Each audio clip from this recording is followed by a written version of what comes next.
One thing that always blows my mind with student HMOs is just how small the bedrooms can be, but how huge the communal areas are. But like anything in property, there's a method to the madness. And today we're getting the full inside scoop. Now, if you missed part one of this two-part series, we toured a full back-to-brick refurbishment project with Tom from Wavertree Student Homes, showing exactly what these deals look like before all the shiny kitchens and glossy furniture goes in. So definitely check that out if you want to see a real and raw version of what these property projects look like. But in today's video, we're back with Tom, but this time we're walking through one of his completed high-spec student HMOs in Liverpool. Tom's operating at a serious scale in the student market, and this is a brilliant look at what top performing properties actually look like when they're done right. And if you're into property tours, behind the scene content and real life deals, make sure you hit the subscribe button. But let's get into it. So we're in Wavertree now. This project just finished. Yeah, just finished. It's nice inside already. Yeah, nice. Where should we go first? The communal area. Yeah. So wow, this is a six bed, 6 bath.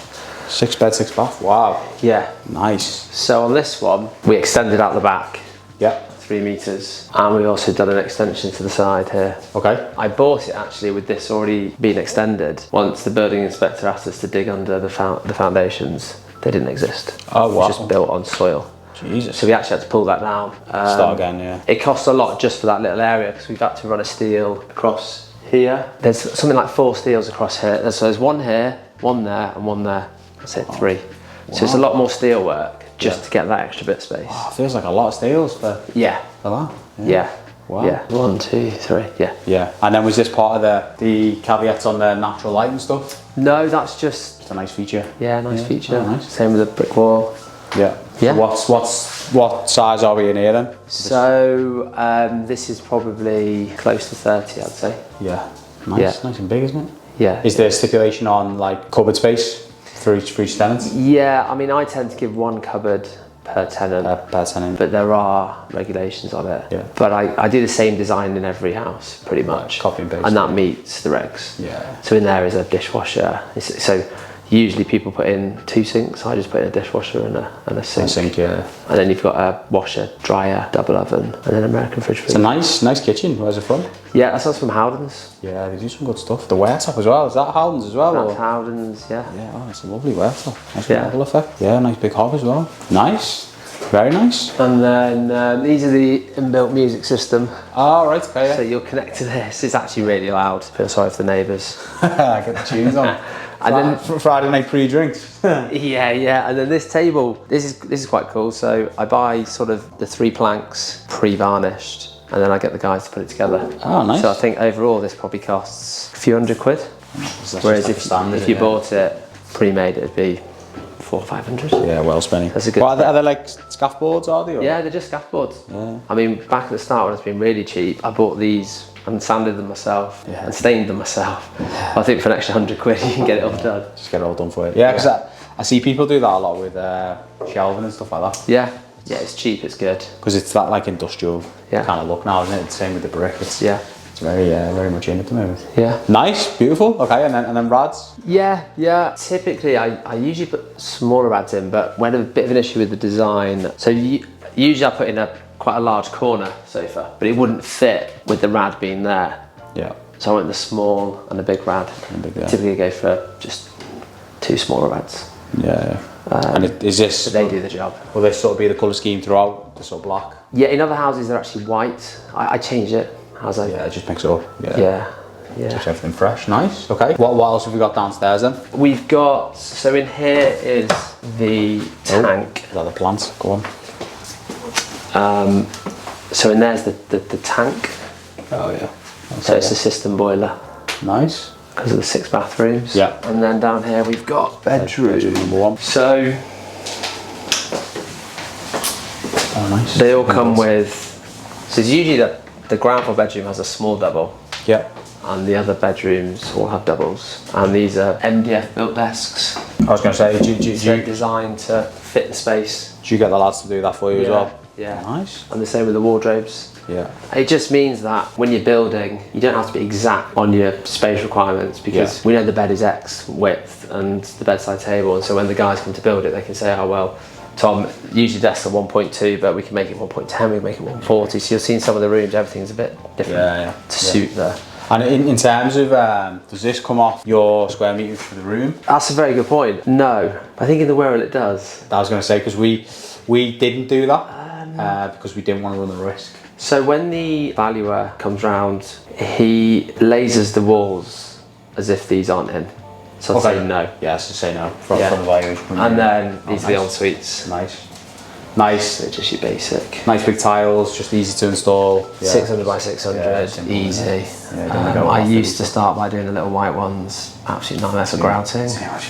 Yeah. What about panelling? You pro, anti? Never tried it. Okay. I'll just stick with the tiles for now. Stick with it. It looks nice, doesn't it? Fresh. We just put some black features in there so it looks a bit different. Nice.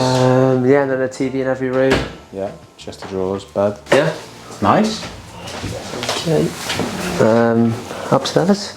Yeah. Pretty much the same. And then every floor has a Wi-Fi booster. And these are actually really good. That's just for better coverage. Yeah. What typically what speeds do you provide? I'm on the business. Virgin Business. Virgin Business. It's £36 a month per house. Okay.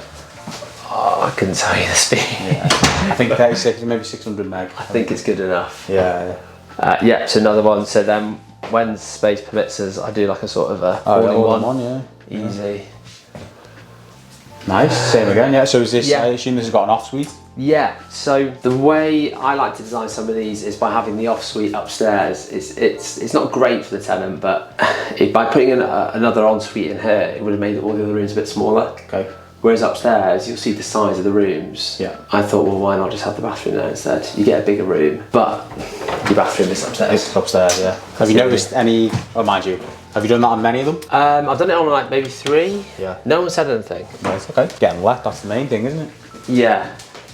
Okay. So then there's this one. So on some of them what we do is... Save a bit of space with the sliding door. We do sliding doors. But we had a bit of a technical issue with this one. Forgot about the bulkhead. So I think it only slides to about there. Oh, right, okay. I suppose you can, well, yeah. It's just a design fault. Your own room, isn't it? You're not going to be bothered. And there's no stipulation on size of ensuite or anything? No, but I typically do 900 wide and about 2.2 to 2.4 deep. Right, yeah. Is that typical ensuite? I know some people do them 800 wide, but I just think that's too small. Yeah, it's too small, yeah. I think that's fine for a student. Yeah. Nice. Yeah. Yeah, no. Same again, yeah. Yeah, they're all rinse and repeat, same for each room, same again here. Do you ever get the itch to sort of mix it up, or are you just like, boom, copy and paste, let's go? I used to until I realised about maintenance down the line. Yeah, let your ego out of it. So all the houses have the same paint design, same colour scheme, and we're repainting. So 4 of the early ones don't have the same colour scheme, so they're being painted July this year, 2 of them, to match. And then we'll do the 2 next year, so then they're all the same. Yeah. And I see other people doing stuff and I think, oh, I want to do green, like a green door, and then I think, no. Yeah, have a word of yourself. If you're messing around with paints, poor painter wouldn't know what's what. Doing it together, nice. Two nice big windows. Yeah. And then again, was this similar story, previous HMO? Yeah, so this again, the same owner, it was a 5-bed, 2-bath, wasn't built very well. Was that again like the one we've just been to? Everything start again? This was everything start again. Yeah. But this one we could build a dormer, build 2 extensions, and this one rents same. So Kensington Fields and Wavertree sort of get similar rents, whereas Kensington itself a bit less. All right, okay. So these will rent for 155 a week, which is about 48,000 gross a year, and then your running costs are about 20 for £2 a month. So you're netting like 20-ish. Yeah, per unit house. Yeah. And it was bought for 180. It cost around 165 to do the conversion. Yeah, you tend to buy it and then put that back into it, don't you? Yeah, and then it came out at 415 the other day. Oh, nice valuation. Nice. Yeah, so it's obviously commercial valved. Yeah. So then, there's your off suite. There's the off suite. Yeah. Which feels a little bit bigger though as well. It's bigger, and one good thing is that if you ever have guests, you don't have to go into a different room. Someone's bedroom to go to the toilet. No, they can just go in there. They can just go in there. That's one experience of a student letting agent there. And then we've got these rooms. So I'd say these are the best rooms. They always are, the dormer ones, aren't they? They're just, so when we do this, when I did the 7-bed and when I'm going to do the next 7-bed, you can get 3 rooms up here easy. Wow. Yeah. Wow. Yeah, so it'd be like a 7-bed, 2-bath. This could have easily been a 7-bed, 2-3-bath. And what was the reason you didn't push for it? So this was before I had the other 7-bed come through as approved. So you This didn't was have already the use case, yeah. This was already let as well, so it was let last October. So I'd be messing the students around if it was a 6-bed, 6-ensuite. If I changed it to a 7-bed, 3-bath, they wouldn't be too happy. I suppose, I was going to ask then, I suppose this is maybe the advantage of doing the student model is naturally you have windows where tenants move out. Is that, so will you purchase this with tenants in? Yes. So wait till the end of the... Yeah, so this was purchased with tenants in, but what I tend to do is move, so I'll move them as I finish other ones. Ah, right, so you can spin the plates a bit. Yeah, in order to get it done in time. Yeah, and then maybe offer tenant money or vouchers to leave early if they're professionals, maybe help them get a new property somewhere else. That's what we did on this one, which then gives enough time. And then, typically on just move tenants around. Yeah, move the pieces around the chessboard. Yeah. I suppose that's the advantage when you've got in-house, you've got your own rooms, but you always need 1 or 2 developments empty to do that. Yeah. I always think if you get to a point where you can't move the students, then you're in big trouble. Yeah. Because there's not really anywhere else to go. Yeah, the pipeline gets blocked then. Yeah, exactly. Nice. Another belter, another belter. Yeah. So I think this dormer, slightly smaller compared to the normal dormers in that we didn't go fully out because we didn't need to, as in to the side, the width. We kind of, you'll see from the back that it's a smaller dormer, whereas usually we'd go right across. Right, to the boundary. Yeah, and I think there was something structurally a reason why it was more expensive to do it. So, and we didn't need the space. When you're looking at these deals, what will you be leaving in? So that's a good question. I think on something like this, 60, 70. Right, okay. The one we just saw, that was purchased at 210, so you're looking at 90 to 100 on that one. That was if I look back, I probably should have kept it as a 5-bed. Just done a general refurb. Yeah. Not left that much. I think. But you learn and also I do like things to be new because I know where the electrics are in this, the plumbing. Whereas if you just refurb a house, you don't know what's behind the walls.